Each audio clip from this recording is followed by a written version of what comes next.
Hello and welcome to Decision NYC with Ben Max. I'm Ben Max, your host and the executive editor of Gotham Gazette. The 2021 New York City election cycle is well underway and it's poised to be the most significant municipal election in decades.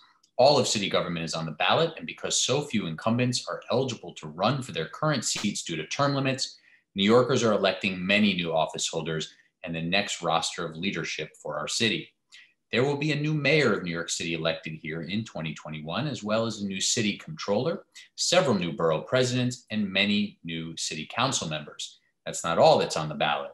A number of incumbents are eligible for and seeking re-election, including the city's public advocate.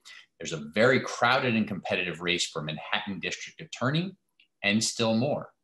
Party primaries are set for June, and the general election in the fall will culminate on November 2nd. This is the first full set of municipal elections that will feature both early voting and the new ranked choice voting system. Ranked choice voting only applies to party primaries and special elections, and we'll have a separate show just on ranked choice voting. The city election cycle would be of enormous importance under even more usual circumstances, but it's unfolding at a time of great crisis for our city, raising the stakes of the decisions that you, the voter, will make. This next wave of city leadership will quite clearly make or break the city's recovery from the devastation of the COVID-19 pandemic and its many impacts on health, families, jobs, housing, education, and much more. It's also important to note, of course, that the city faced many crises even before COVID, and some of those have only worsened since. So it's an important time of choosing here in New York City, and we're pleased to bring you this series of interviews with candidates running for citywide positions, mayor, public advocate, comptroller, as well as borough-wide posts like borough president and district attorney. And there will be debates, including for city council seats. But these one-on-one conversations will help you get to know the candidates better, learn about their backgrounds, their resumes, their vision for the city, and their platform for the office they're seeking. We hope this and other interviews will help you sort through your many choices and make informed decisions when it's time to vote in the June primaries or fall general election. So today we're focused on the position of New York City Comptroller. The Comptroller is a citywide elected position and considered the city's independently elected chief fiscal officer and budget watchdog. The Comptroller evaluates many city contracts with outside entities, audits city agencies to find waste and inefficiency, makes recommendations and proposals to improve city government, as well as other services and entities impacting New Yorkers. And quite crucially, the Comptroller is a fiduciary of the city's 5 public pension funds that total approximately $240 billion in assets, and many current and future retirees depend on. So let's talk about the Office of Comptroller and the race to see who the next one will be with my guest today, Brian Benjamin, a state senator and a Democratic candidate for New York City Comptroller. Senator Benjamin, thanks for being with me. Thank you for having me, Ben. So before we get into your campaign for Comptroller a bit more, what do you want folks to know about your background, your resume, where you come from, who you are? Give us a couple minute background on your background. Sure. Thank you so much for the question. You know, I am a son of Harlem, was born here 44 years ago, Ben. My mother, an immigrant from Guyana. My dad, who's my stepfather, but I grew up with him, so he's my dad, an immigrant from Jamaica. Both of them got jobs working in the labor movement. My mom got a job at DC 37. My dad at 32 BJ. He was a janitor, Stuyvesant High School for the majority of my life, and my mom a secretary to a local president. So they're both now retired on pensions, and the defined benefit program. They look for that money to come every month, and so they are very concerned about who the next New York City Comptroller is as well. But I was very fortunate. I went to Catholic school from K to 12 right here in New York City, and I went to Brown undergrad where I majored in public policy, and Harvard Business School where I majored in financial management, and spent a few years in Morgan Stanley where I did investment banking and also private wealth management. So I've actually managed billions of dollars before and have very familiar with the conversations around manager selection, portfolio diversification, and asset management. I'm presently a trustee at Brown University, where Brown has had very good returns over the last 10 years, 10% year over year average returns. And I'm very familiar with how endowments of colleges look at this issue of managing money. So that's a very important thing. Also spent years after Barack Obama ran for president. That's when I decided to transition out of Morgan Stanley and get active in the community. Joined my local community board, started building affordable housing in New York and New Jersey, and really spent a number of years, focusing on issues like gentrification, affordable housing. I got very familiar with the topics of AMI and how do cities look at providing affordable housing. Unfortunately, the city of New York, instead of there being a plan from City Hall, it's more of the world just kind of happens. We could talk about that later, but spent a number of years doing that. And when I became a senator in 2017, really jumped in on two fronts. One is helping to end mass incarceration as we know it, and also helping to grow opportunities for minority and women-owned businesses. I'm a big believer in this conversation of equity and inclusiveness and diversity, particularly with talented entities. So I've been spending a lot of time on that. Ending private prisons is like a big thing for me. So when I became a senator, introduced legislation to call on the state comptroller to divest. There was still a small allocation from the state comptroller, called on that to happen, worked with the state comptroller to do that. And now I'm fighting to make sure that banks that are chartered in New York don't lend to private prisons. And as I'm sure you know, the federal government, when Biden and Harris came in, no longer allowed the DOJ to provide contracts, any renewing of contracts with private prisons. So I think we should get the profiteering of businesses out of mass incarceration, out of prisons, because it's a public issue. And we should be talking about rehabilitation, not punishment. And those are some of the things that I feel very strongly about. And I've had a very diverse set of experiences, but I think those set of experiences make me uniquely qualified at this moment to be the comptroller to help lead us out of this next, out of the COVID crisis. All right, so there's a lot there to continue to discuss. But one of the things, of course, I think to me and just about anybody else listening that you mentioned was that both your parents rely on the public pension system from the city, and you're running to be comptroller and have a significant influence on how those pension funds work. It's different in the city than the state. The state, the state comptroller has a lot more power over the pension system, although there's lots of checks and balances and professionals in these offices that people sometimes don't realize. They think the comptroller is just making all the decisions. Absolutely. But sticking with the city pension funds, what would you do differently as comptroller than we've seen the current or past comptrollers do? Are you someone who believes in trying to merge the pension funds? There's talk about that, seemingly every election cycle or once in a while, that the 5 funds should somehow be merged. Do you believe in that? Are there other things you would do differently?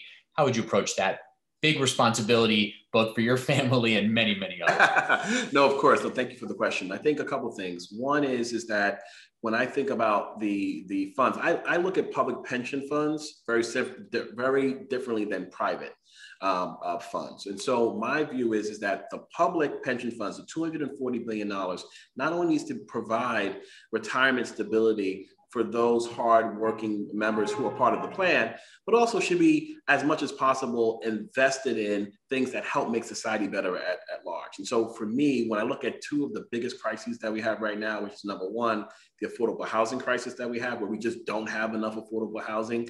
We don't have anywhere near the number of affordable home ownership opportunities for people. And when you look at the homelessness crisis and the amount of money we spend on temporary public shelters, there are some really important things we can look at. And I think one of the things I'm very interested in is talking about how the next comptroller can be a very active investor in helping to revitalize communities, and particularly those who have been ravaged over time, but also during COVID. And so, economically targeted investments, investing in communities, that are underserved, investing in technology infrastructure and opportunities to help build and lift up, particularly communities of color that, quite frankly, broadband is a luxury in a lot of cases. A number of kids walk around without devices and haven't been participating in school. How do we think about that? How do we make sure that the comptroller is an investor that protects the retirees, right? But at the same time, provides opportunities for everyone and is where there's diversity and inclusivity. That's the kind of comptroller I'd like to be. Mm-hmm. And so in terms of activist investing, you mentioned trying to push for divestment of public pension dollars from private prison holdings. Correct. Are there other, you mentioned investment now on the affordable housing and community development front, but are there other places you want to divest? There's obviously the movement around the fossil fuel companies. Anything else either on the invest or divest side that you want to highlight? Absolutely. So let's start with on the divest side just for a second. There 3 of the 5 funds have already decided to explore the process of divesting from fossil fuels. There's a report that the present comptroller has come out with. I would love to see the elements of that report. I believe the next comptroller will be tasked with actually getting this done. Yeah. Police and fire have chosen not to do so. They believe that is they don't want to be involved in these kinds of what they call social investments and priorities. My view is, I sit on the board of Brown, as I was telling you, the board of trustees. Brown over the last number of years has divested from fossil fuels and has delivered strong returns. And so I think part of the conversation has to be, whenever you're talking about divestment, you really need to make sure that the fiduciary part of your role is centered and that you think about if you're going to make certain decisions and you're going to recommend certain decisions as the chief investment officer to these different funds, how is this in the best interest from a returns perspective to the retirees and at the same time delivers the social good that you want to have. Mm-hmm. So that's number one. In terms of an investment, I do, as I mentioned, I do feel strongly about affordable housing. I do feel strongly about permanent supportive housing. I also think that we should be investing in sort of the entrepreneurship class of New York City. There's a lot of talented New Yorkers with great ideas, great opportunities. They're starting small businesses. There's ways to, through sort of funds that kind of can pool different entrepreneurs together in an interesting way, that we can look at that. I mean, it's not, you have to figure it out. The mechanics are complicated, but it is a fact through reports and analysis has been done on this. Small businesses, minority-owned businesses tend to have better returns than the tried and true entities that we normally invest in. And so I'd want to look at that very carefully. And I think there's opportunities there that can be not only important for the retirees and their pension funds, but also can be bold and transformative in terms of how we are investing in New York City.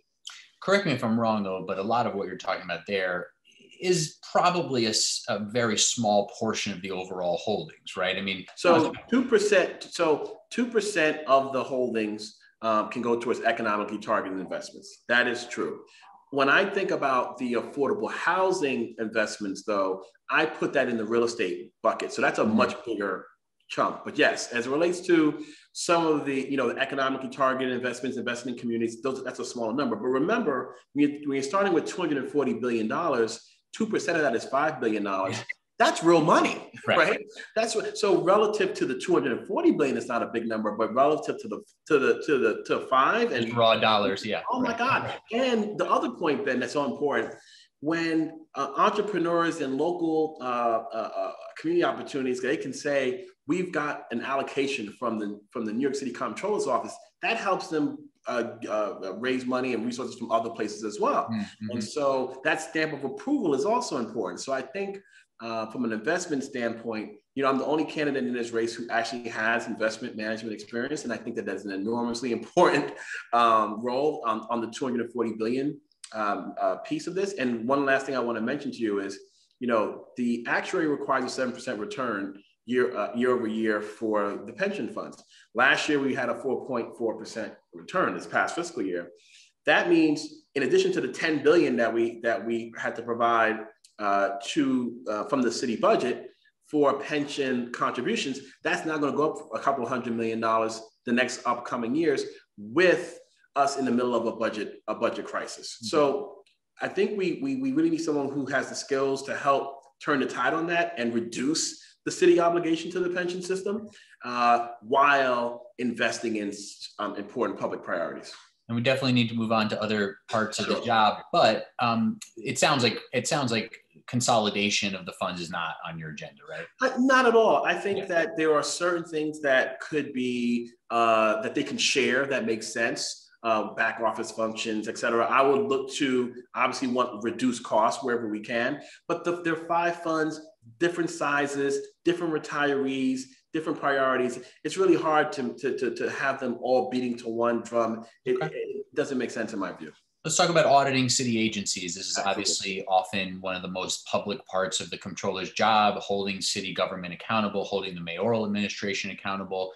How would you approach that part of the job? Are there things you would change about how the office typically does that work, a new way of approaching it? And how do you do that in a city that's so dominated by Democrats? You're very likely, if you're elected, Democratic comptroller, Democratic mayoral administration.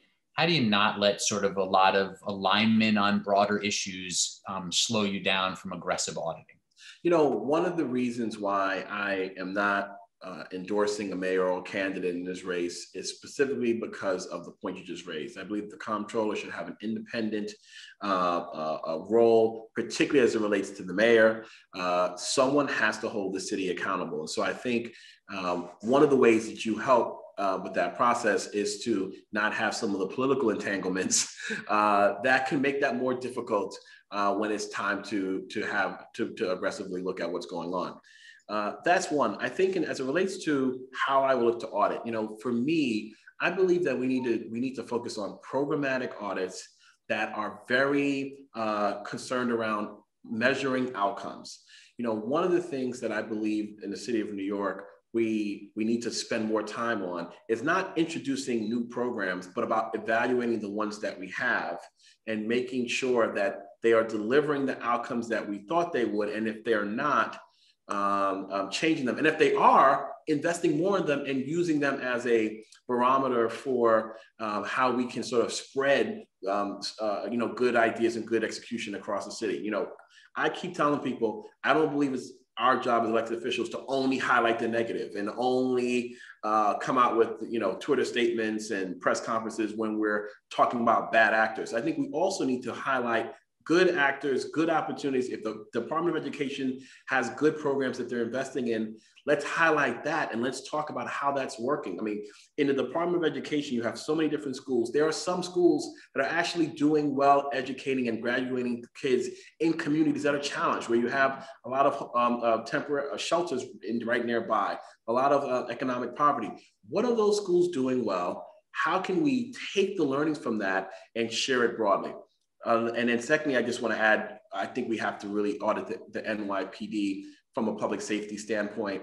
I am not excited about another year of political maneuvering as it relates to the city and to defund the police or not defund the police, $1 billion or not the $1 billion. I think they just take a step back and first start with, what do we want police to do? What do we not want them to do? How do we deal with mental health? Where should that be? How do we deal with the economic realities of communities where they're challenged and people don't have enough business opportunities or entrepreneurship opportunities, which ties into what I was saying earlier? That's all part of public safety.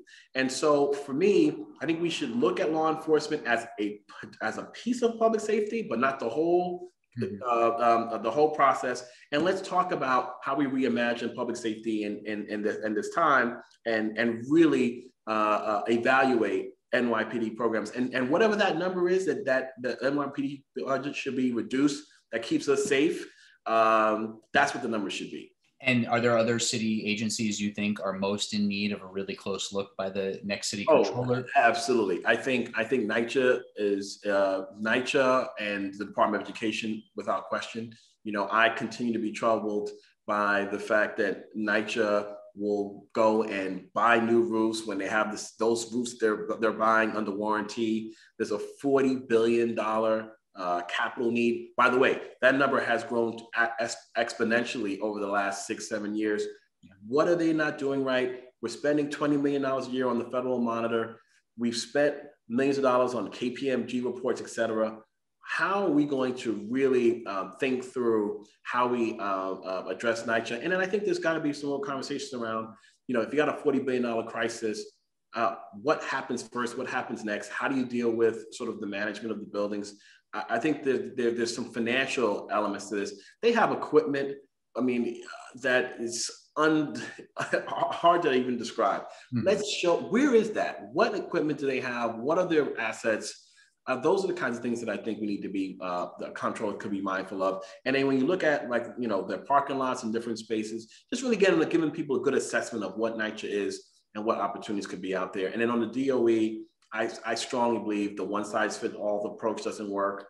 I grimace every year. I support mayoral control because while in some components I believe in it, I do also believe that community input, particularly in communities that are challenged, needs to be a part of the conversation. And as comptroller, I really want to highlight some of, like I said, the good things that are happening in communities, and then things that aren't going so well, and really put that out in a way that we can learn from them and really build going forward. It strikes me that both the NYPD and the DOE obviously the by far the biggest agency departmental expenditure in the city budget, and the NYPD not right behind it in numbers, but right behind it in sort of which departments are at the top. There's all this money that's been added to these budgets, and the results haven't really shifted in significant ways. The budget in the city overall has grown by $20+ billion under this mayor over the last 8 years. City personnel roles have expanded a lot. Some people say that's good, more civil servants, good middle-class jobs, more services for New Yorkers. But there seems to be a big disconnect between the increased spending, whether it's somewhere at the DOE or just overall, and the results that New Yorkers are getting. Is there something fundamentally broken about the way that city government has been expanding and growing and budgeting? Yeah, I think the issue is accountability, right? If we're spending, this gets back to the point I was raising. We're spending more resources on programs. We should be analyzing them. Like if you started a small business and you told your investors, well, I'm going to grow this business by this period of time. I'm going to get these amount of users, these amount of X, Y, and Z. You have metrics of success that you have to hit these targets to show that this is successful. We don't do that in the city of New York. We go and spend money, and then we go and spend more money, right? And I think the issue around measuring outcomes, the issues around transparency and accountability are important. And unfortunately, when it's more press attention around new things, it's not as glamorous to focus on holding the programs accountable that you've been spending. Just one more on that. We haven't lacked in the city really for aggressive controllers, right? I mean, the controllers we've had have been pretty aggressive. In part, it seems they run for mayor after their controller, but even without those political aspirations, the job is an accountability job. The audits, the investigations, the reports, and the controllers before the next one that you're hoping to be have been pretty aggressive. There's a lot of press attention about the waste and the fraud and this and that, and then the next city budget, the city council and the mayor kind of just keep doing what you just said. Right. And is there any way to change that? How do you change? Yes, I think highlighting problems is important, but then I think there's a next step. So, for example, we can highlight every year that less than 5% of the city contracts go to minority women-owned businesses when minorities make up over 55% of the population. We can highlight that, and that's important. But then the question is, what do you do about it? And I think one of the things you look to do is say, okay, well, why is that? What are the main drivers? I would imagine the RFPs are a big part of the process. Okay, so let's evaluate the RFPs. How are they written? Who are they written for? When they're written, are the minority and women-owned businesses, able to qualify? What are key language items? Let's talk to the minority and women-owned businesses. And just, you got to dig into the mechanics of the execution in addition to highlighting the topic, right? And so I think if we spend more time on that part and then be able to go with a report to the mayor and the city council to say, listen, if you want to grow the amount of minority women-owned businesses that have opportunities for the city of New York, you must do these things. And I think that's a little more strategic planning-ish, which is, in my view, more programmatic as opposed to just sort of raw financial accounting and auditing. I think I want to add that element to the mix so that I can provide with the staff analysis some good ideas that can make some sense in the city of New York. But I agree with you. We've had aggressive controllers, yeah. But Thrive NYC is something that we have to really evaluate. How did we spend $1 billion? Did we spend $1 billion? And what were the metrics? What's the determination of success? We've got to be more careful about that going forward. Speaking of accountability and management and such, I want to sort of turn back in our last few minutes to a couple of things about your campaign. Sure. You had some questions raised around some donations, the apparent maybe some straw donor situation. You said you were reevaluating, sending some money back. Was there an issue there around sort of internal campaign management and compliance? Can you sort of give us an overview of what happened there? No, so a couple of things. Number one, unfortunately, when you have people fundraise for you and they collect money orders, that could create the opportunities for the issues that arose. And so what we have instituted in my campaign is we're not taking any more bundled money orders. So that helps to resolve that issue. In regards to working with the CFB, they said, listen, we want you to return money that was tied to that particular bundler. We actually did return it. We actually contributed the money to the campaign finance board's fund to help fund you might not know where people running. Mm-hmm. And what we said to them is, we are not going to be raising money in bundled money order form. And so we've kind of instituted that policy. Because in the state level, we don't do this. It's a different kind of system. Mm-hmm. That was a learning lesson. Mm-hmm. We have learned it. It is too important. But our campaign wasn't implicated. And as you know, the CFB gave us our matching funds. Yep. Obviously, if they thought there was some sort of campaign issue, that would have been a problem. But we received donations from over 3,000 individuals.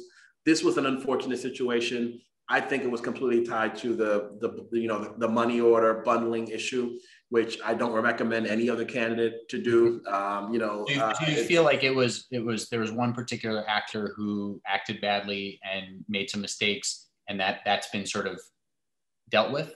Yes, absolutely. But to me, I take full responsibility for even being in a position like this, and I think bundled money orders, because just the way money orders work and mm-hmm. you give cash, in my community, there are a number of individuals who they do money orders. That's sort of part of our community. I think the issue is if someone's giving you their money order themselves, or if someone's giving you 10 money orders mm-hmm. and because they went and collected them. That's never going to happen with my campaign again. I don't ever want to be associated with this kind of activity ever again. And so that's a learning lesson. In our last 30 seconds here, just to return to the sort of broader take over this office question. It's a big management job. Just talk about your preparation. And sorry, we just do have 30 seconds or so. Sure, but just talk about being prepared to manage an office of hundreds of employees and a very significant budget in itself. Yeah, $70 million budget, over 700 staff members. I will tell you, I've managed a number of affordable housing revitalization projects, rehab projects, new construction. My biggest one was over $100 million project of rehab work where we had, architects, contractors, engineers, you name it, the banks, everything. And I've managed a number of important, sizable projects of size bigger than the comptroller's office. So when it comes to management experience, I've been trained in management at Harvard Business School, but I've actually executed big projects that have had more staff than the 700 that are there at the comptroller's office. Interesting. All right, a lot more we could get into there, but we'll have to do that another time. Brian Benjamin is a state senator, and he's also a Democratic candidate for New York City Comptroller. Thank you for the time. Thank you so much, Ben. And thank you for watching Decision NYC with Ben Max. Key decisions are coming up in the June primaries and the fall general election. There's a lot on the line for all of us and the future of New York City. I hope this conversation and others are helpful to you as you sort through your many choices. Until next time, I'm Ben Max. Goodbye.